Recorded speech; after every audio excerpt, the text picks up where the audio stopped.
תודה לעמיתי, חברי הפאנל.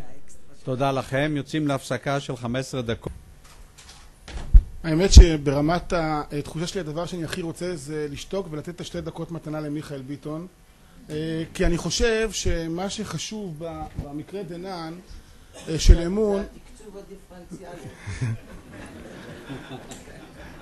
דווקא אתה יודע שבזמן האחרון אנחנו יושבים הרבה ואתה מדבר רוב הזמן. אז אני אומר, כי אני חושב שהדבר החשוב זה לעורר השראה מעבר לפתרונות הנקודתיים. הדבר החשוב כדי לייצר איזשהו שינוי בתוך המערכת זה לעורר השראה, אבל אני לא אעשה את זה בגלל שיש 2 נקודות שאני מרגיש שחשוב לי לומר, מבחינתי הם הבסיס של הכל. הדבר הראשון שאני רוצה לומר, שהסיבה שאני רוצה חקיקה, מיכאל, ואני חושב שהיא חשובה ולו רק כהצהרה מוסרית וערכית וכמצפן של מדינה, היא בגלל שאני חושב שחלק מהסיבות לא חושב, יודע מתוך שיח עם שרי חינוך בישראל, שחלק מהסיבות שבעטיין אין תקצוב אישי לתלמיד ואין תקצוב דיפרנציאלי בישראל, נובע מהעובדה שיש מי שלא רוצה שתקציבי חינוך יועברו לזרמים וקהילות מסוימות בישראל. וזהו עוול מוסרי, ואת הדבר הזה אני שמעתי באוזניי לא משר חינוך אחד ולא משניים. העובדה הזו שבעצם מדינת ישראל מרימה דגל לא מוסרי מסיבות פוליטיות, מה שלא נוגע בשום צורה שהיא להשקפת עולם של ימין ושמאל, של דתי וחילוני, אלא למוסריות בסיסית של מדינה דמוקרטית שרוצה שכל אזרחיה יחיו בשוויון זכויות מלא. הדבר הזה יוצר מצב שבו אפילו סל התקצוב בישראל הוא פוליטי, והסיבה שילדי ירוחם לא מקבלים את מה שמגיע להם כדי שהם יוכלו להגיע למקום שהם צריכים להגיע, היא בגלל שמישהו לא רוצה שגם השכנים שלהם יקבלו. ומישהו הסכים או החליט להקריב את ילדי ירוחם על חשבון תפיסות העולם הפוליטיות שלו שנוגעות לשכנים של ירוחם ולא לירוחם. ולכן רק אם הדברים האלה יהפכו להיות שקופים ובהירים ולא יעמדו לגחמה כזו או אחרת של מפלגה כזאת או אחרת או של שר כזה או אחר, הם יצליחו. והסיבה השנייה שאני רוצה חוק, כי אני חושב שלאדריכלים ולארכיטקטים יש תפקיד מופלא ביכולת לבנות בית, אבל אם קבלן הקונסטרוקציה יפשל, הכל יתמוטט. יש פה הרבה מאוד אנשים שמציגים תוכניות, אבל הן תוכניות של אדריכלים, אלה הן תוכניות של ארכיטקטים, אבל בישראל הקונסטרוקציה רקובה, הקונסטרוקציה לא טובה, ואם אנחנו לא נבנה את הקונסטרוקציה, אז לא משנה מה תהיינה התוכניות המפוארות שיציגו, והן נכונות, והן יפות, והן מקסימות, אבל הן לא מגיעות להישגים הראויים להם, בגלל שיש פה קונסטרוקציה רקובה, ואותה צריך באומץ, בלי להתבלבל, בלי להתבייש, בלי לחשוב שזה פחיתות כבוד להודות בטעות, בלי לחשוב שזה פחיתות כבוד להתחיל לפעמים מחדש, אותם צריך לבנות באופן מדויק יותר וראוי יותר. הידע בוודאי כבר נצבר ונמצא לפני כולם. בוקר טוב. האמת שבמשך הזמן שניתן לנו אין אפשרות לדברי הקדמה נעימים, אלא צריך לגשת ישר לעניין עצמו, ואני רוצה לשתף אתכם בתחושה קצת לא נעימה שמלווה אותי במהלך הדיון, בעיקר מסביב לסיפור הישראלי, שאותו אני מכיר יותר טוב. אני מרגיש שהתרגלנו לחיות באיזושהי מין תרבות ליד האמת והאמירות העמומות והלא מדויקות מהוות חלק מאוד מהותי בשיח שלנו על חינוך. אם אנחנו מדברים על הקשר בין מערכת החינוך לבין משרד החינוך לבין הרשות המקומית, לא עלתה פה למשל שום הבחנה בין בתי הספר היסודיים לחטיבות הביניים, לבתי הספר העל-יסודיים, אלה מבנים אחרים לחלוטין של חלוקת סמכות ואחריות, וכל מי שניהל פעם בית ספר 6 שנתי מכיר את המורכבות של הריקוד הבלתי אפשרי בין שתי המערכות השונות. דווקא בגלל שאני בא מתחום המשפטים, אני אומר שאני לא מכיר כמעט, את הכמעט אני אגיד ככה בשביל הנימוס, ועל גבי לא מפריע לי להגיד כי אני חושב שחלה התיישנות. אני לא מכיר כמעט מנהל אחד שלא עובר על רישום כוזב במסמכי תאגיד במהלך ניהול בית הספר שלו. אני לא מכיר מנהל כזה, צריך להגיד את הדברים על השולחן. מנהל שרוצה לנהל בית ספר בצורה איכותית וטובה במערכת החינוך הישראלית, בבית ספר 6 שנתי, בתוך המבנה הבלתי אפשרי הזה בין חטיבת ביניים לתיכון, שכיתות ז', ח' וט' הם באחריות כביכול של המדינה, וכיתות י', י"א וי"ב הם באחריות כביכול של הרשות המקומית או רשת, שתכף ניגע גם בזה, לא יכול לנהל את המערכת בלי לרמות. עכשיו בוא נדבר על אמון. עכשיו בוא נדבר על אמון. בוא נתחיל את השיחה שלנו על אמון עכשיו. אחרי שהבנו איך המערכת הבלתי אפשרית הזאת בנויה, אחרי שהבנו מה אני עושה כשאני רוצה שמורה יפצל את לימודיו וכבר גמרתי את שעותם, מה עושים עכשיו? ואז יש שתי אפשרויות. או שאתה בוחר להיות מנהל קטן, שרוצה להגיע הביתה בשלום, ויודע שבעצם גם אם תצליח או לא תצליח לא יעשו לך שום דבר, כי באיזשהו מקום יגנו עליך ותוכל להמשיך. או שאתה רוצה לשנות ואז אתה מסתכן. ואז אתה בעצם בשם הרוח הגדולה, ובשם האמון שלך בתלמידים שלך, ובשם המחויבות שלך להורים, שהם בעצם רואים בך גורם שצריך לדאוג באופן עמוק ואמיתי לשלום הילדים שלהם, אתה נאלץ להירמות. אתה נאלץ לעשות פעולות שהן לא חוקיות במובן הפשוט של המילה. חמורות יותר, חמורות פחות. ולכן אני מרגיש שגם האמירה, הייתי אומר שבכלל מה שמתנהל במשרד החינוך לבין הרשות המקומית, הוא בעיקר מאבקי כוח. במקום שבו ראש הרשות הוא חזק, נראה את מנהל המחוז מתערב לו. ובמקום שבו מנהל המחוז הוא חזק והוא מצא גם ראש רשות חלש, נראה את ראש הרשות עושה משהו. לא נוצרה כאן שום מערכת עמוקה ואמיתית שמאפשרת בנייה נכונה וראויה של מערכת שהיא בעצם העתיד של כולנו.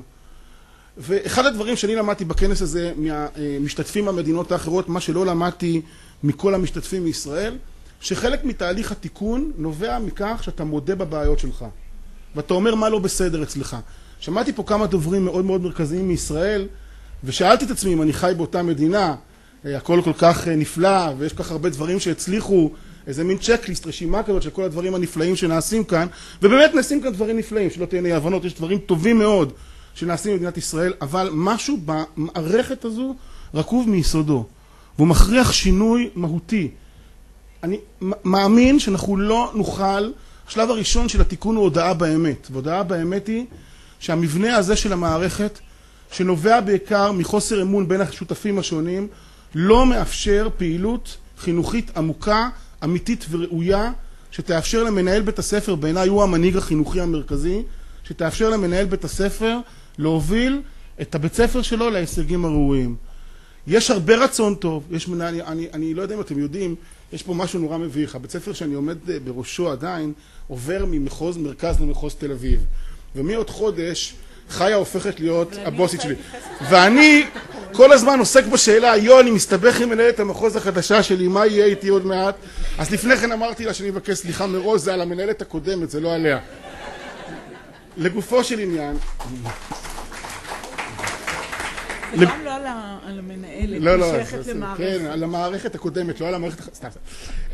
ולכן אני חושב שאנחנו חייבים, בשלב הראשון של הדיון, כשמדברים על אמון ורגולציה, לשים את הנתונים, נתוני האמת על השולחן, לא להתבייש בהם, משזאת הדרך היחידה שבאמצעותה אפשר יהיה להתקדם קדימה. אחרי שאמרתי את זה, אני רוצה לומר עוד נקודה אחת, בטרם מענה בשתי דקות על השאלות באופן מדויק ולא מתחמק. אנחנו מדברים על אמון ורגולציה, אבל יש שאלה מאוד מעניינת, האם המורים והאם המנהלים רוצים אמון? מה הם מעדיפים? האם התרבות שבתוכה אנחנו חיים היא לא תרבות כזו שבה אנשים מעדיפים שתשלול מהם את האחריות ואת זכות הבחירה, ובלבד שלא תשלול מהם את זכות הכיתור? האם אנחנו לא חיים, האם באמת, התרבות שבתוכה גדלים מנהלי בתי הספר, התרבות שבתוכה גדלים המורים שלנו, היא כזו שבה המורים באים ואומרים, תביאו לנו אמון, אנחנו רוצים להיות אוטונומיים, אנחנו רוצים שתאמינו בנו, יש לנו כוחות עצומים לשנות ולעשות. או שמה, כשאתה מגיע לשטח בסופו של דבר, זה נורא נוח הסיטואציה הזאת שכל אחד זורק את הכדור למישהו אחר, ואין בדיוק אחראי אחד. אולי בעצם נוצרה כאן איזושהי מציאות עקומה, שבה באופן עמוק אנחנו רוצים לדבר על אמון, אבל לא בטוח שאם החלום שלנו יתממש, ונגדיר איזושהי מערכת חדשה של אמון בבתי ספר, לא בטוח שיש מי שיקח את זה מאיתנו. לא בטוח שיש מי שירצה ללכת עם זה קדימה. לא בטוח שיש מי שירצה לקבל את הדברים האלה במובן העמוק והשלם של המילה. אני אומר אפילו משפט שאני לא מאמין שאני אומר אותו כי הוא מנוגד לאמונה שלי. רוב המורים והמנהלים שחושבים כך, או נגיד את זה אחרת, חלק גדול מהמורים שאומרים וחושבים כך לא נמצאים במערכת הציבורית. וזה חלק מהכאב הגדול.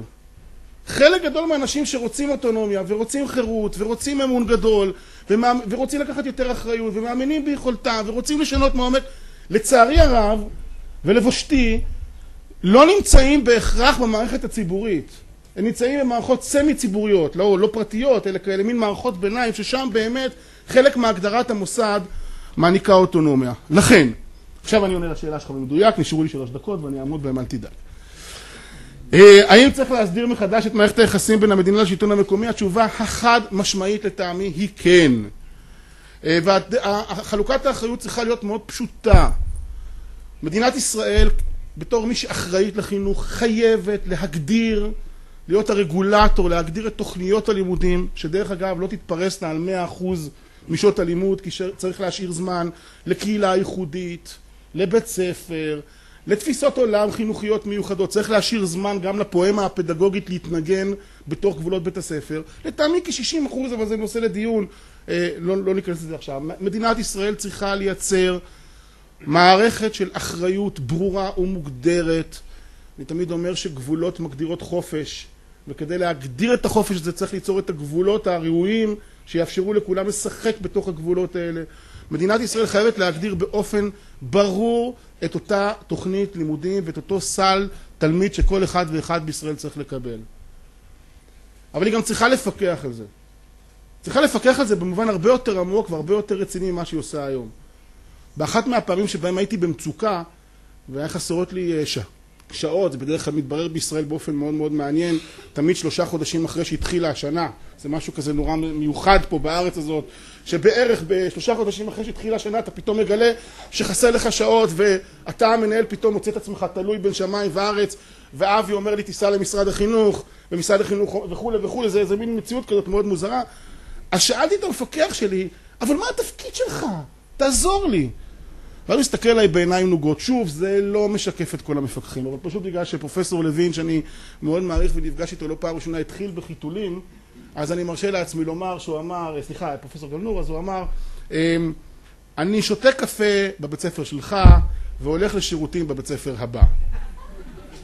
וזה היה מאוד מאוד עצוב לשמוע את האמירה הכל כך נוקבת והכל כך בעייתית הזאת. המדינה צריכה לפקח באמת, לאכוף. באמצע, בין הרגולציה לבין הפיקוח, באמצע נמצאת הרשות המקומית שצריכה לנהל את כל החינוך שבתחומה. את כל החינוך. את המורים, את המבנים, את גני הילדים, את בתי הספר היסודיים, את בתי הספר העל-יסודיים, את החינוך הלא פורמלי, את תנועות הנוער, את כל מה שנוגע בחינוך. וזה צריכה הרשות המקומית לנהל. ובמידה ויש רשויות כושלות, כשם שבמשרד הפנים ממנים בדרך כלל מה שנקרא ועדה קרואה, אז אם יש רשות מקומית מסוימת, השיטה הישראלית הזאת שבגלל שמישהו לא בסדר צריך עכשיו לעשות איזושהי תוכנית עקומה לכולם, אם יש רשות מקומית כזו או אחרת שלא מסוגלת לנהל את עצמה, ימנו לה ועדה קרואה שתנהל את החינוך באותו מקום. איך להתמודד עם הפערים? אני חושב שרק אם יהיה בישראל סל אישי לתלמיד, והסל אישי הזה יהיה דיפרנציאלי, באופן כזה שהדיפרנציאליות תהיה לפחות בין 35 ל-50% בין העשירונים העליונים לעשירונים התחתונים, רק אם תתבצע המציאות של סל אישי מוגדר ומובהק, להפסיק לדבר בשפה המצחיקה הזאת של שעות שבועיות, סל אישי שכולל את כל הצרכים של תלמיד בבית ספר בישראל, הכל מאוגם ביחד, סל אישי בכסף, תאמינו במנהל, אנחנו לא לוקחים את הכסף הביתה, אנחנו משקיעים את הכל בבית ספר, אנחנו גם מביאים משלנו. סל אישי לתלמיד דיפרנציאלי באופן מהותי ייצר מצב שאפשר להעביר את האחריות לרשויות, וגם רשויות מקומיות יוכלו להוכיח את מה שהן כבר חלקן מוכיחות היום, שבתי הספר שבהם הם הרבה יותר טובים ממה שאנחנו נוטים להאמין. תודה רבה.